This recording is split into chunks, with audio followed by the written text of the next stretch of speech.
प्रिय विद्यार्थियों, आज हम बीए द्वितीय वर्ष के प्रथम प्रश्न पत्र में जो वैदिक साहित्य है उसके के अंतर्गत ईशावास्य उपनिषद पर चर्चा करेंगे।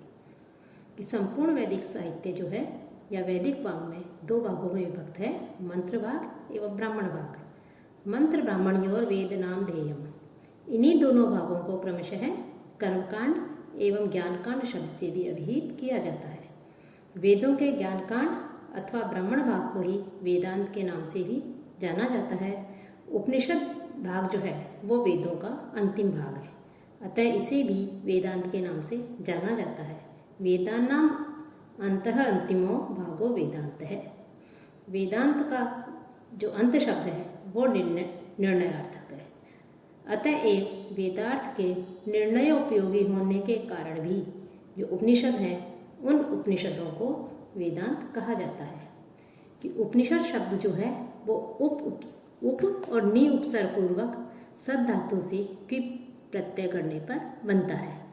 कि सद धातु के जो है तीन अर्थ माने जाते हैं, विसरण, अवसादन और गति, अर्थात विनाश, शिथिलीकरण और ज्ञान या प्राप्ति। तो और उपनिषद जो है इसका तात्पर्य यह है कि कोई जो ज्ञान प्राप्त करना चाहता है वह ब्रह्मनिष्ठ गुरु की शरण में जाकर के, गुरु के पास में जाकर के, अर्थात गुरु के पास में जाकर के जब ज्ञान को ग्रहण किया जाता है तो वो जो है उपनिषद कहलाता है। कि जगत जो है उसकी नश्वरता और जो आत्म तत्व है उसकी नित्यता को जानने के लिए, उसके विषय में ज्ञान प्राप्त करने के लिए जो ब्रह्मज्ञानी होते हैं उनके पास में जाकर के ज्ञान प्राप्त करना आवश्यक होता है। और जब उनके पास में जाकर के जाया जाता है तो उनके पास जाकर के जो है आत्मज्ञान को प्राप्त किया जाता है। तो ब्रह्म विद्या जो है उसको प्राप्त करने के जो करना चाहता है वह श्रद्धावान शिष्य उस ब्रह्मनिष्ठ गुरु के पास में जाए और जाकर के बैठ करके, सद यानी बैठना, तो गुरु के समीप बैठ करके जो ज्ञान प्राप्त करते हैं, जो सीखते हैं, वही उपनिषद है। और वेद उपनिषद जो है वो वेद का अंतिम भाग है। और जब वो गुरु की शरण में जाकर के जो है ज्ञान प्राप्त करता है तो वो जो है ब्रह्म विद्या को जानने वाला हो जाता है।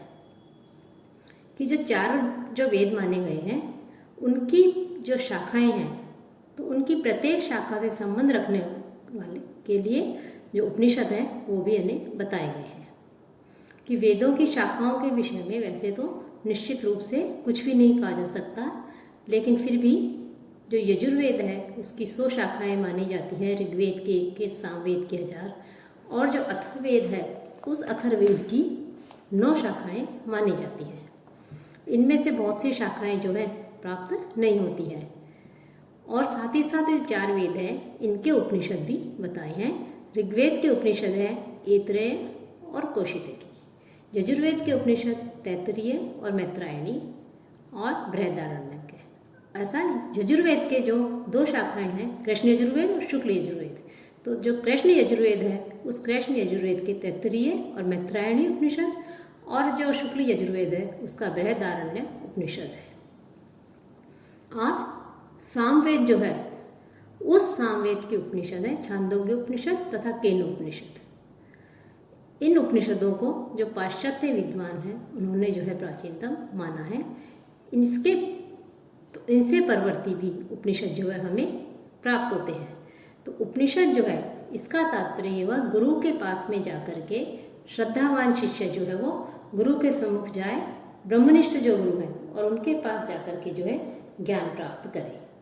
तो जो वेदांत है वह भी जो है उपनिषद शब्द जो है उसका समानार्थक माना गया है। अब आपका जो वो है पाठ्यक्रम है उसमें जो है ईशोपनिषद जो है वो आपके कोर्स में है। कि ईशावास्य उपनिषद जो है वो शुक्ल यजुर्वेद संहिता जो है उस शुक्ल यजुर्वेद संहिता का 40वां अध्याय है। मंत्र भाग का अंश होने से इसका विशेष महत्व माना जाता है। और इसके शुक्ल यजुर्वेद के अध्याय जो है उन 39 अध्याय, प्रथम जो 39 अध्याय है उनमें कर्मकांड का विवेचन हुआ है, जबकि जो अंतिम जो अध्याय है उस अंतिम अध्याय में ज्ञान कांड का वर्णन किया गया है। उपनिषद जो है उनका प्रारंभ ही ईशावास्यमिदम इस मंत्र से होने के कारण ही इसे ईशावास्य उपनिषद या केवल ईशोपनिषद भी कहते हैं। कि जितने भी उपनिषद हैं वैसे तो सभी का वर्ण विषय जो है वो आत्मतत्व माना गया है। उसी प्रकार से जो ईशावास्य उपनिषद है, इस उपनिषद का भी जो वर्ण्य विषय है, मुख्य विषय है, वो जो है आत्मतत्व माना गया है। साथ ही साथ कि जो व्यक्ति है उस व्यक्ति को निष्काम भावना से कर्म करने की प्रेरणा भी दी गई है। इसमें बताया है कि जो परमात्मा है वो परमात्मा सारे संसार में व्याप्त है। साथ ही साथ परमात्मा के पूरे संसार में व्याप्त होने के साथ साथ इस उपनिषद में जो है मनुष्यों को कर्मानुष्ठान का उपदेश भी दिया गया है। साथ ही जो नहीं करने योग्य कर्म है उन कर्मों का भी निषेध किया गया है कि उनको किस प्रकार से कर्म करने चाहिए। कि इसमें जो सबसे पहला मंत्र आता है उस मंत्र में जो है ईश्वर की सत्ता का जो है वर्णन किया गया है कि सब जो कुछ भी हमें दिखाई देता है वो सब कुछ जो है ईश्वर में व्याप्त है, वो सब कुछ ईश्वर है। कि ओम पूर्णमदः पूर्णमिदं पूर्णात् पूर्णमुदच्यते पूर्णस्य पूर्णमादाय पूर्णमेव अवशिष्यते। कि ओम यह जो है ओमकार है, ए ऊ मैं, इन तीनों के संयोग से जो है ये बना हुआ है ओमकार। ये जो ओम अर्थात जो पूर्ण है वो पूर्णम सभी तरह से पूर्ण, अदह पूर्णम इदम वह जो है पूर्ण है। कि जो पूर्ण है अर्थात चूंकि वे पूरी तरह से अखंड है, पूरी तरह से पूर्ण है, इसलिए वो जो संसार हमें दिखाई दे रहा है, इदम यह दृश्यमान जो जगत दिखाई दे रहा है, इस जगत में भी पूर्णात् पूर्णम पूर्ण रूप से जो है वो परिपूर्ण है। और पूर्णात् पूर्णम उदच्यते, और जो पूर्ण है उस पूर्ण से ही पूर्ण भी उत्पन्न होता है। पूर्णस्य पूर्णमादाय, कि पूर्ण में से जो कुछ भी उत्पन्न होता है पूर्ण से वह भी अपने में ही पूर्ण होता है। चूंकि वे पूर्ण है अतएव उनसे जो है अनेकों इकाइयां जो है वो भी उद्भूत होती हैं, इसीलिए जो है वो पूर्ण कहे जाते हैं। कि पूर्ण या परम सत्य पूर्ण भगवान है। कि जो ब्रह्मा सत्य चित्त और आनंद इसकी अनुभूति जो है जब हो जाती है तो वो भगवान की अनुभूति ही हो जाती है। कि जब किसी पुरुष को परम पुरुष को की जो है सच्चित आनंद इसकी अनुभूति होती है तो वह जो है ब्रह्म को पूर्ण तत्व को जो है एक तरह से प्राप्त कर लेता है। तो यहाँ जो है ब्रह्म जो है ईश्वर जो है उसकी पूर्णता बताई गई है। कि जो कुछ भी हमें संसार में व्याप्त है दिखाई दे रहा है, सत स्वरूप, चित स्वरूप, आनंद स्वरूप परब्रह्म ही ओम शब्द वाच्य है, वह पूर्ण है। उसका कार्यभूत यह जो जगत दिखाई दे रहा है यह भी पूर्ण है। पूर्ण ब्रह्म से ही पूर्ण जगत उत्पन्न हुआ है। पूर्ण ब्रह्म की पूर्णता को लेकर उससे निकल जाने पर भी वह परब्रह्म पूर्ण ही बचा रहता है। दैहिक, जैविक और भौतिक ये तीन प्रकार के कष्ट, तीन प्रकार के ताप कहे गए हैं। इन तीनों प्रकार के तापों से भी जो है मुक्ति होती है। कि यहाँ जो ए ऊ मैं इन तीनों अक्षरों के संयोग से ओम शब्द निष्पन्न हुआ है। इन तीन वर्णों में से प्रथम ए भगवान विष्णु का सूचक है। ए जो है वो ब्रह्म का सर्वप्रधान नाम भी कहा गया है। तो इस प्रकार से इस मंत्र में जो है ईश्वर जो है परब्रह्म जो है उसकी पूर्णता का वर्णन किया गया है कि ईश्वर ही पूर्ण है। उस पूर्ण ब्रह्म जो ब्रह्म है उसकी पूर्णता को लेकर उद्भूत होने पर भी पूर्ण ब्रह्म जो है पूर्ण रूप से अवशिष्ट रहता है। पूर्ण ब्रह्म से ही वो जो परब्रह्म परमेश्वर है उस परमेश्वर से ही जो सारा जगत होता है ये आविर्भूत होता है और अंत में जो है ये सारा जगत उसी में जो है समाहित हो जाता है।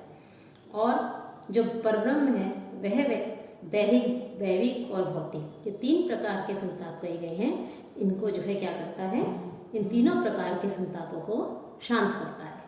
साथ ही साथ इसमें का जो दूसरा मंत्र है जिसके नाम के कारण इसका नाम ईशावास्य उपनिषद रखा है। कि इस ईशावास्यमिदं सर्वं यत्किंचित् जगत्यां जगत् तेन त्यक्तेन भुंजिता माँ हृदय कस्यस्य धनम।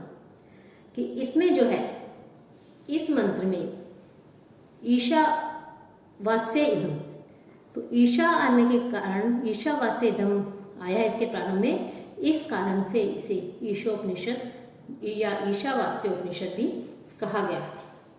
कि इसमें कहा गया है कि इस जो ब्रह्मांड है, इस ब्रह्मांड के अंदर प्रत्येक जड़ और चेतन जो भी वस्तुएं हैं वो सब भगवान के द्वारा नियंत्रित होती हैं, उन्हीं की संपत्ति है। इसलिए मनुष्य जो है उसको जो है केवल उन्हीं वस्तुओं को उसे स्वीकार करना चाहिए जो उसके लिए आवश्यक है और उसके भाग्य के रूप में नियत कर दी गई है।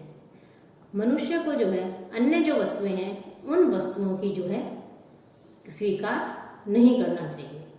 तो इस प्रकार से जो है इसमें जो है मनुष्य को अपने भाग्य के अनुसार जो उसके लिए नियत है उन वस्तुओं को ही प्राप्त करने के लिए कहा गया है। कि परम पुरुष भगवान एक पूर्ण पुरुष है, उसके पास अपनी विभिन्न शक्तियों के द्वारा हर वस्तु को का सामंजस्य करने की पूर्ण बुद्धि है। वो जो है सारी जड़ और चेतन जो वस्तुएं हैं उन वस्तुओं को प्रदान करता है, उनको प्रकाशित करता है। साथ ही साथ जो है वो परब्रह्म जो है वो प्रत्येक वस्तु का, मनुष्यों का, जड़ चेतन सबका परम नियंता है, पालक है और सर्वे सर्वा है। वे हर एक वस्तु को जानने वाले हैं अर्थात सर्वज्ञ हैं, सबका उपकार करने वाले हैं। वे समस्त अचिंत्य शक्तियों, बल, संपत्ति, यश, सौंदर्य, ज्ञान तथा जो वैराग्य है इन सब से जो है परिपूर्ण है। कि वो जो है ईश्वर इन सब से जो है परिपूर्ण है। तो इस संसार में जो कुछ भी दिखाई दे रहा है वो सब जो है वो सारा संसार परमात्मा के द्वारा ही व्याप्त है। और इसीलिए कहा गया है कि मनुष्य को कि त्याग की भावना से व्यक्ति को जो है अपने कर्म करने चाहिए। कि वह जो कर्मजन्य सुख, दुख, आशा, भय आदि संस्कार जो है इन संस्कारों में लिप्त नहीं होगा और जो है कुर्वन् इह कर्माणि जिजीविषेत् शतं समाः एवं त्वयि न अन्यथा ते इतः अस्ति न कर्म लिप्यते नरे। कि इसमें जो है बताया गया है कि संसार में मनुष्य जो है कर्म करते हुए 100 वर्ष तक जीने की इच्छा करे। कि वह कर्मजन्य सुख, दुख, आशा, भय आदि जो है इनमें लिप्त नहीं हो और उसके लिए जो नियत कर्म है उन कर्मों को करते हुए ही वो मनुष्य जो है वो अपनी आयु को प्राप्त करे। मनुष्य की जो है उसकी औसत आयु जो है 100 वर्ष मानी गई है और 100 वर्ष उस आयु को कैसे पूर्ण करे वो जो उसके लिए नियत कर्म है, शास्त्र विहित जो कर्म है उन कर्मों को करता हुआ ही जो है वो उसे कल्याण की प्राप्ति हो सकती है। वो जो है उन्हीं कर्मों में लगे जो उसके नियत है उसके लिए बताए गए हैं। इस प्रकार से जो है यहाँ पर जो है उसको मनुष्य जो है उनको कर्म करने की जो है यहाँ पर प्रेरणा दी गई है कि मनुष्य जो है वो अपने कर्मों को करे और लेकिन कर्म जो है उनके प्रति वो आसक्त नहीं हो, निरंतर कर्म करता रहे। 100 वर्ष तक जीने की इच्छा कर सकता है कर्म करता हुआ, लेकिन कर्मों के बंधन में बंधे नहीं अर्थात कर्म फल की इच्छा नहीं करे और जो है मनुष्य उस कर्म के प्रति बहुत अधिक आसक्त भी नहीं हो। इसके अतिरिक्त मनुष्य के लिए कोई दूसरा मार्ग नहीं है। कि बुद्धिमान जो पुरुष है वो ये जानते हैं कि अच्छे या बुरे जो कार्य होते हैं वो मनुष्य को जो है कष्टों से बांधने वाले हैं। इसलिए वो चाहते हैं कि ऐसा कर्म करे, ऐसा कार्य करे कि जिससे वो कर्म के बंधन से मुक्त हो जाए। अच्छे और बुरे जो दोनों ही प्रकार के कर्म हैं उन कर्म के बंधन से मुक्त हो जाए। वो लोग कर्म और कर्म का जो फल है उससे सर्वथा जो है बुद्धिमान व्यक्ति, बुद्धिमान मनुष्य जो है वो उससे मुक्त होना चाहता है और निरंतर जो है वो कर्म करता रहता है। इसी में जो है ये जो मंत्र है ईशावास्योपनिषद इसके आगे वाले मंत्र में कहा गया है असूर्या नाम ते लोकाः अंधेन तमसा आवृताः ताः स्ते प्रत्यभिगच्छन्ति ये के च आत्मनो जनाः, कि असूर्या के असुरों के निमित्त, नाम ते लोका इस नाम से प्रसिद्ध जो लोग हैं, साथ ही अंधेन तमसा आवृतः अंधेन अज्ञान से, तमसा अंधकार से, आवृता ढके हुए, तान उन लोगों को, ते वे जो मनुष्य है वो, प्रेत्य है मृत्यु के पश्चात उन लोगों में अभिगच्छन्ति प्रवेश करते हैं। ये के जो कोई हर एक तथा आत्महन है, अपनी आत्मा जो है उसका हनन करने वाला जो व्यक्ति है, वो व्यक्ति चाहे वह जो भी हो, अपनी आत्मा का हनन करने वाला चाहे वो कोई भी हो, उन लोगों में प्रवेश करता है जो अश्रद्धा के जगत के नाम से विख्यात है और अज्ञान और जो अंधकार है उससे जो है परिपूर्ण है। कि मनुष्य जो है उसे बुद्धिमान कहा गया है, कि मनुष्य जो है कितने अच्छे कर्म करता होगा, कितने अच्छे जो है कर्म किए होंगे, जिसके कारण से उससे मनुष्य जन्म जो है उसे कि जो है उसे मनुष्य के रूप में वो जन्म लेता है। तो मनुष्य जो है अब जब वो मनुष्य के रूप में प्राणी जन्म लेता है तो वो जो है उसे आत्मा का साक्षात्कार करना चाहिए। उसे आत्मा का हनन करने जो है उसको जानने वाला, आत्मा को के साथ में का साक्षात्कार करने वाला, परमात्मा को जानने वाला जो है उसे समझना चाहिए। तो इस प्रकार से यह हमें जो है जो मनुष्य है उस मनुष्य को कहा गया है कि वो जो है केवल अपने कर्म जो है उसके लिए जो कर्म है उन कर्मों को करता हुआ, कि असुर संबंधी जो लोग हैं वो आत्मा के जो है उसके आदर्शन रूपी जो दिखाई नहीं देते ऐसे अज्ञान से आच्छन्न है। कि जो आत्मघाती जीव है वो मनुष्य जो है उन्हीं लोगों को जो है बाद में प्राप्त करते हैं। कि अद्वैत परमात्मा भाव की अपेक्षा देवता जो है, देवता भी असुर ही है, उनकी संपत्ति रूप लोग जो है वो असूर्य है। जो आत्मा का घात अर्थात नाश करते हैं वे आत्मघाती हैं, वे लोग अज्ञानी हैं और हमेशा जो है अपनी आत्मा का हिंसा करते रहते हैं। नित्य विद्यमान आत्मा जो है उसका अजर अमरत आदि ज्ञान रूप जो कार्य है वो, अर्थात उसका जो फल है, ज्ञान रूप जो कार्य था, जो फल है वो उसमें तिरोहित रहता है। इसलिए जो अज्ञानी है वह जन जो है आत्मघाती, प्रकृत अज्ञानी है वो आत्मघाती कहे जाते हैं। इस आत्मघात रूप दोष के कारण ही व्यक्ति जो मनुष्य जो है वो जन्म मरण को प्राप्त करते हैं। कि व्यक्ति जो है विहित कर्मों का त्याग और निषिद्ध कर्मों का आचरण, संक्षेप में कहा जाए तो जो उस व्यक्ति के लिए प्रत्येक कर्मों का निर्धारण भी उस परब्रह्म परमात्मा ने किया है। तो जो व्यक्ति विहित कर्मों का त्याग करता है और निषिद्ध कर्मों का आचरण करता है वह व्यक्ति जो है एक तरह से आत्मघाती कहा गया है। साथ ही आगे कहते हैं कि और जिस आत्मा के हनन से अज्ञानी जीव इस संसार में संसरण करते हैं वह आत्म तत्व को कैसे जानते हैं। साथ ही इसका जो अगला आगे वाला मंत्र है उसमें आत्म तत्व जो है वो कैसा है। आत्म तत्व अपने स्वरूप से, अपने रूप से जो है वो विचलित नहीं होने वाला है। कि आत्म तत्व अपने रूप से विचलित नहीं होने वाला है, एक तथा मन से भी एक है आत्म तत्व, और जो प्रत्येक जीव के अंदर विद्यमान है। और मन जितनी तेज गति से, तीव्र गति से दौड़ सकता है उससे भी तेज गति से जो है ये वेगवान है, दौड़ सकता है।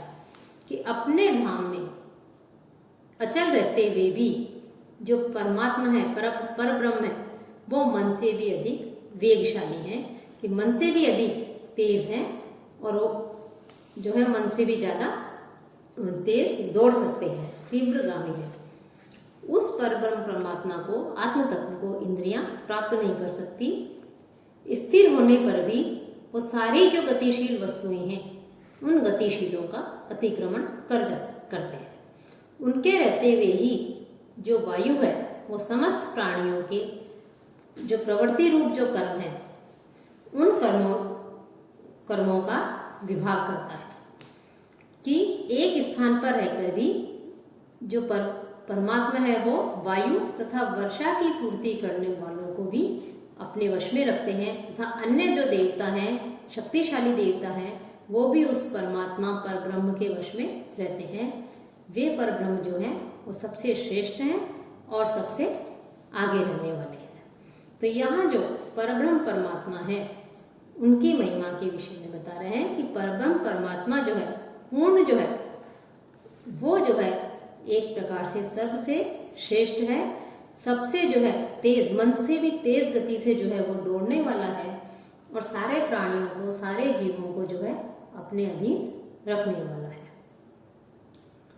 और तत् एजति तत् न एजति तद दूरे तद अंतिके तद अंतरस्य सर्वस्य तद सर्वस्य अस्य व्रत है कि जो परमेश्वर है, ईश्वर है, उसके लिए कह रहे हैं कि ईश्वर कैसा है, कि वह जो ईश्वर है वो ईश्वर जो है तत् वह परमेश्वर एजति चलता है, कि ईश्वर जो है वो चलता है, आत्म तत्व चलता है, तत् न एजति और वह नहीं भी चलता। अर्थात यहाँ पर जो है वो परब्रह्म परमात्मा है, उनके दिव्य जो कार्यकलाप है उनकी व्याख्या की गई है, उनकी अचिंत्य शक्तियों का जो है यहाँ पर वर्णन किया गया है और उनकी अचिंत्य शक्तियों को सिद्ध करने के लिए कुछ विरोधी कथन भी यहाँ पर कहे गए हैं कि तत् एजति, कि वह परब्रह्म जो परमेश्वर है वो परमेश्वर चलता भी है, तत् न एजति और वो जो है नहीं भी चलता, साथ ही साथ तद्दूरे वह जो है, तद्दूरे वह दूर है, तत् अंतिके तत् अंतिके वह भी अत्यंत पास भी है, कि ईश्वर जो है वह बहुत दूर भी है और अत्यंत हमारे निकट भी है, पास भी है। तत् अंत है वह परमात्मा जो है वो सबके सर्वस्य सबके अंदर भी है, अंतर भी है, साथ ही साथ तत् वह भी सर्वस्य सब जो है प्राणी है उनके बाह्यत है, उनके बाहर भी है, कि वह अचिंत्य जो ईश्वर की परब्रह्म की जो शक्तियां हैं उन शक्तियों से युक्त जो परब्रह्म परमात्मा है, ईश्वर है, उसके विषय में कुछ विरोधी कथन भी यहाँ पर हमें देखने को मिल रहे हैं कि ईश्वर जो है वो चलता भी है और नहीं भी चलता, वो दूर भी है और जो है पास भी है, अर्थात और साथ ही साथ जो है वो अंदर भी है, सबके अंतर्गत भी है और सबके बाहर भी है। कि जो आत्म तत्व है उस आत्म तत्व के विषय में कहा गया है कि वह स्वयं अचल है, अचल रहकर भी वह चलता हुआ सा हमें प्रतीत होता है। वह दूर भी है, अर्थात अज्ञानी जीवों के द्वारा, दूर का तात्पर्य यह है कि जो अज्ञानी जीव हैं उनके द्वारा जो है वह प्राप्त नहीं किया जा सकता, इसलिए वह दूर सा हमें प्रतीत होता है। साथ ही साथ वह अत्यंत समीप भी है, पास भी है, अर्थात विद्वानों का जो है उनका आत्मा होने के कारण, उनको उनका ज्ञान प्राप्त होने के कारण वह अत्यंत जो है समीप भी है। तो जो परमात्मा है, आत्म तत्व है, वह जो है दूर भी है, साथ ही साथ वो जो है कैसा है, निकट भी है, पास भी है। वह आत्म तत्व सबके अंदर विद्यमान है, सभी में है, समान रूप से व्यापक होने के कारण ये जो संपूर्ण जगत है, इस जगत के बाहर तथा सूक्ष्म होने के कारण ये जो जगत है, इस जगत के अंदर अर्थात इस जगत के भीतर भी जो है वो हमें आत्म तत्व जो है वो उसके अंदर विद्यमान है, इसमें निरंतर रहता है। कि सामान्यतः यहाँ पर जो ईश्वर है, परब्रह्म है, उस परब्रह्म के एक तरह से गुणों की व्याख्या, उनकी विशेषताओं की व्याख्या जो है यहाँ पर की गई है कि वो इस प्रकार से जो है वो कार्य करता है, इस प्रकार से जो है वो सबके पास भी रहता है, सबसे जो है दूर भी रहता है, चलता भी है और नहीं भी चलता, बहुत दूर भी है, पास भी है, सबके भीतर भी है और फिर भी वो जो है सबके बाहर भी है। कि जो ईश्वर है, चूंकि ईश्वर जो है उसको अपनी आंखों से हम देख नहीं सकते, केवल उसका अनुभव कर सकते हैं, इसलिए ईश्वर जो है हम उसको साकार नहीं मान सकते। कि ईशावास्य उपनिषद है वो में जो है यहाँ पर कहा गया है इस मंत्र में कि भगवान जो है वो भौतिक आकाश से परे है और भौतिक आकाश जो है वो इतना सुविस्तृत है, फिर और तो आध्यात्मिक जो आकाश है उस आकाश के विषय में तो कहना ही क्या, अर्थात आध्यात्मिक आकाश जो है वो भौतिक ब्रह्मांड जो है उस ब्रह्मांड से बहुत दूर है। तो जो ईश्वर है उस ईश्वर को जो है हम सर्वव्यापक मान सकते हैं। वो ईश्वर जो है सब जगह विद्यमान है, सगुण और निर्गुण रूप में भी जो है हम ये कह सकते हैं कि ईश्वर जो है हमें सर्वत्र जो है वो व्याप्त दिखाई देता है, सब जगह हमें ईश्वर की सत्ता का अनुभव करते हैं। यह तो सर्वाणि भूतानि आत्मन्येव अनुपश्यति सर्वभूतेषु च आत्मानं ततो न विजुगुप्सते। तो यह कि जो साधक सर्वाणि भूतानि सारे भूतों जो भी भूत हैं उन भूतों को आत्मनि एक आत्मा में ही अनुपश्यति देखता है और सर्वभूतेषु और समस्त भूतों में आत्मानं आत्मा को देखता है, ततः न विजुगुप्सते। वह किस जो साधक है जो सब प्राणियों में आत्म तत्व को देखता है, तो इस सर्व आत्म दर्शन के कारण ही वो किसी से भी जो है घृणा नहीं करता है। जुगुप्सते कि वो किसी से भी जो है घृणा नहीं करता है। कि जो मुमुक्षु है वह सारे जो प्राणी हैं भूत है उनसे लेकर के स्थावर पर्यंत सभी वस्तुओं में जो है आत्म तत्व को देखता है, अर्थात उसे आत्म तत्व के अतिरिक्त और कुछ दिखाई नहीं देता। वो सब में आत्मा के अस्तित्व को स्वीकार करता है और उन समस्त प्राणियों की भूतों की आत्माओं को अपनी आत्मा मानता है। वह जानता है कि जिस प्रकार से शरीर तथा इंद्रियों के इस समुदाय की मैं आत्मा हूँ, उसी प्रकार से जो स्थावर पर्यंत संपूर्ण भूत हैं उनकी आत्मा भी मैं ही हूँ। तो इस प्रकार से यहाँ पर जो है आत्मदर्शन के कारण सभी प्राणियों में सभी भूतों में आत्मदर्शन के कारण आत्मा के स्वरूप को देखने के कारण वो किसी से भी जो है घृणा नहीं करता है। उसकी दृष्टि में जो है सभी समान हैं, वो जो है केवल आत्म तत्व को देखता है। तो संपूर्ण जगत की आत्मा से अपनी आत्मा का भेद देखने वाला मुमुक्षु जो साधक है वो किसी से भी घृणा नहीं करता है। सामान्य सीधे अर्थों में जो है ये जो मंत्र कहा गया है इसका यही भाव है कि जो ब्रह्म है वो संपूर्ण जगत में जो है आत्मा रूप में व्याप्त है और जो मुमुक्षु सब में आत्म तत्व को देखता है वो किसी से घृणा नहीं करता, सबसे जो है स्नेह रखता है, सबके प्रति एक दृष्टि वो रखता है। अब अगले मंत्र का अगले व्याख्यान में चर्चा करें।